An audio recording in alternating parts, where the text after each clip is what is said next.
If you have the need for speed, there's several things you look for. Power play under the hood and a sporty outside. All that's going to hopefully deliver you down the road. And for this novice of mine, well, it takes a little bit more than that. A little bit, well, of education behind the wheel. Hey, welcome to this edition of Road Warrior. I'm your host, Grant Roberson. Now, speed comes with power. You must understand how to harness it. And for the 2017 Ford Mustang GT, that's exactly what I had to learn.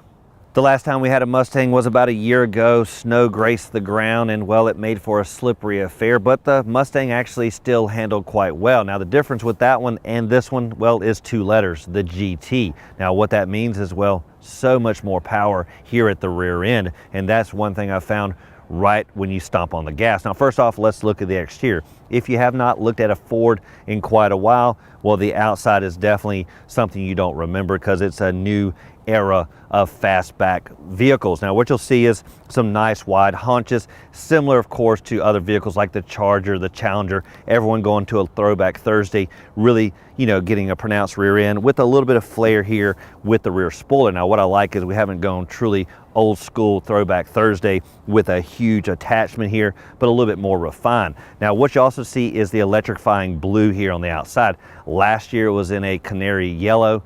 This one, the color's really setting off this vehicle. Now, what you also see is a little bit of tightness when it comes to the body.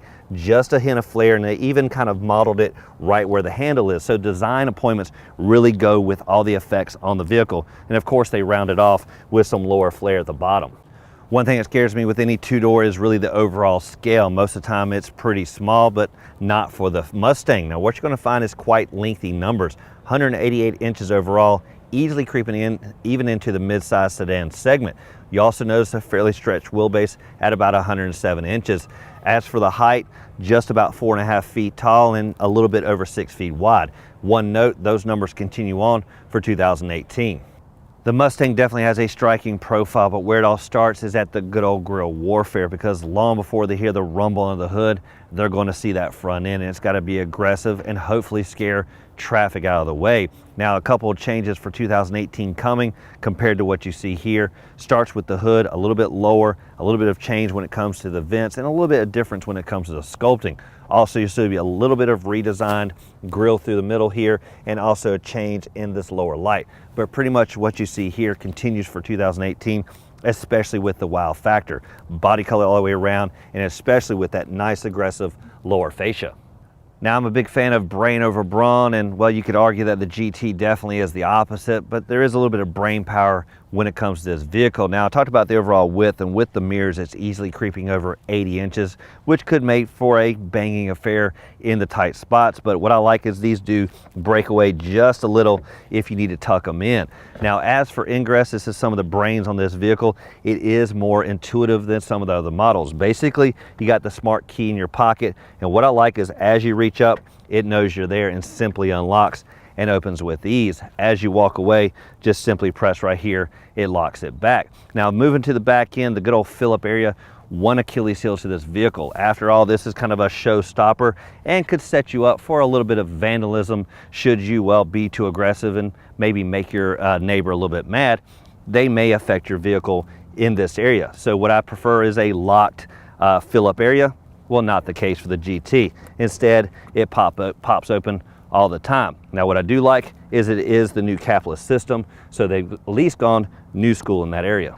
Now, what's great about the Mustang is it's definitely a weekend warrior. It can take you anywhere you want to go and, well, have just enough room for, well, two people and their stuff. And it starts here at the good old trunk area. Now, looking at design, what you're going to notice, again, a little bit of flair, built-in spoiler, nothing really attached, which I prefer, kind of a new age look versus a throwback Thursday. Now, what you also see is nice vertical rear taillights. Now, that's changed a little bit for 2018. Haven't taken a look at it, but they say there's a little bit of redesign back here. Now, again, body color all the way around. Now, one thing you'll also notice for 2018 versus this model is the quiet start. When this vehicle cranks up, you'll definitely know it. But for 2018, they've enhanced that. You can set a mode that actually, when this vehicle cranks, it won't do that proverbial roar that lets everyone know that, well, you're leaving the house. Instead, it can actually do more of a quiet start, let's say a little bit more refinement. Now let's look at the good old inside cargo. Now, first off is really gaining access, and that was my fault last time I test drove one, as I just couldn't find the release button. Thankfully, a viewer let me know that it's hidden well, just above the rear bumper. Now what you do once you pop it open is find your typical rear opening. Very cavernous, just a little bit of a hole here, but one thing you do notice is a huge amount of trunk, specifically about 13.5 cubic feet, and that's pretty impressive and easily matching the big boys like a sedan. Now the GT comes standard with the 5.0 liter V8 engine. Now it's going to deliver around about 435 horses and 400 foot-pounds of torque. Now specifically this model came with the 6-speed manual transmission. My preference, of course, even though I'm not a big fan of the clutch stance, but you can opt for a 6-speed select shift with the paddle shifters. Just for comparison, the 2018 5.0 will get an increase in power, specifically 460 horses and 420 foot-pounds of torque. Climbing inside the Mustang GT, first thing you'll notice really is the, well, grip around the seat. Now it's all the bolstering and the sport seating, and I'll give you a close-up of that in a second. One number I always look at, it really is legroom. Now this is a very lengthy car. You'll notice it really when you look out the windshield, that huge amount of hood that awaits you, but also the amount of stretch you have here for the front seat occupants. Now specifically for the front seat occupants, you have about 44 inches of legroom. In the back row, the good old 2+2 design, well, it's going to creep around about 29 inches. Now, with 44, you can actually move these forward just a little bit, because even at its furthest position, I couldn't actually reach the pedals. That's going to really equate to about maybe 31 inches in the back, really just enough to maybe feel a little bit of comfort. Looking a little bit closer to the seats, this is where you really notice the sculpting and the kind of bolstering on the sides. Now this doesn't give at all, and there's no really power controls on this seat. So if your body type is a little bit wider here, you will notice kind of a squeezing effect. Now that's to be expected on a vehicle like this that's going to sling you around, but I'd like for this to be a little bit more welcoming to all individuals. Now what you also notice is it's got some decent support, but it's pretty much stiff all the way around. Now as for the operation, truly manual from head to toe. Front center on the dash is, of course, a huge touchscreen system with very minimal buttons to use down below. Nice symmetric volume and tune select, but everything's pretty much going to be housed here. Real easy shortcuts down below, and I like the fact that really the navigation is real easy. Now if you get lost, simply press the home button. That's going to give you more of a split design, gives you kind of different aspects to look around, and of course you do have some apps that you can kind of go through and customize the overall setting, but what I like is really just the look of it. Now climate controls are pretty much going to be these nice toggle switches that allow you to kind of toggle up and down to set your temperature. Now this relates to the screen up above, really giving you a digital readout for the specific temperature. Now all your mode select and buttons are right through here. Now down below you will find some toggles for various functions. Now this is dynamic steering control here, really allows you to kind of change the various settings from comfort to normal to sport, and that'll give you the feedback there in the steering wheel, as well as of course the mode, which goes from normal to sport plus to track, and of course to snow wet. Now using these can give you a lot of different feel in this vehicle.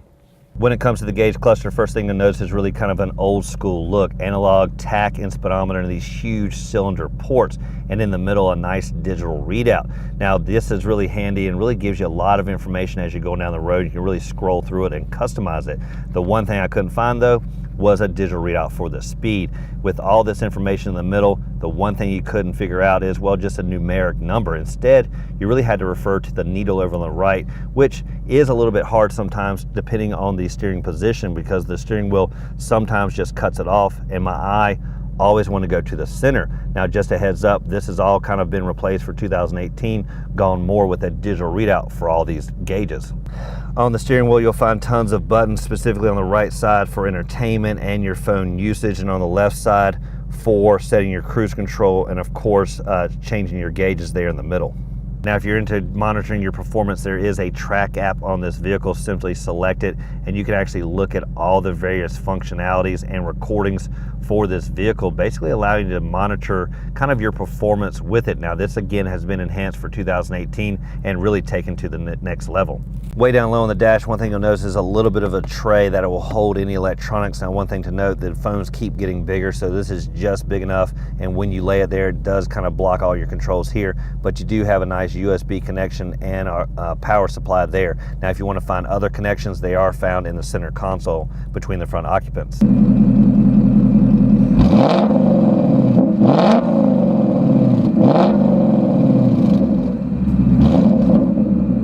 Now it does for this edition where we're in a test drive behind the wheel of the 2017 Ford Mustang GT.